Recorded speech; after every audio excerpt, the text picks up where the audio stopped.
Welcome to Sweety channel. అందరూ బాగున్నారా? మేము బాగున్నాం. మొన్న వచ్చామండి, కానీ సామాన్లు ఏం దించలేదు, చెందలేదు. ఈరోజు లేబర్స్ వచ్చారు. లారీ మాతోనే వచ్చింది కానీ పనులు రాలేదు తెలిసి సామాన్లు మొక్కలు దించాలంటే 2 గోళలు పాడాయంట. ఆల్రెడీ మా ఫ్రెండ్స్కి అక్కడ గోళలు ఇచ్చాను. మా తోటకోలకు వాళ్ళు కూడా అన్నా తడిచాయి. ఇంతతో మరి ఈ గాజు ఐటమ్స్ ఇవి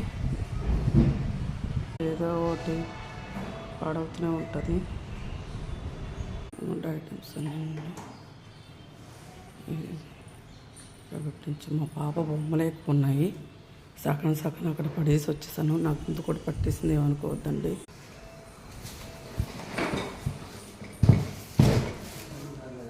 వాషింగ్ మిషన్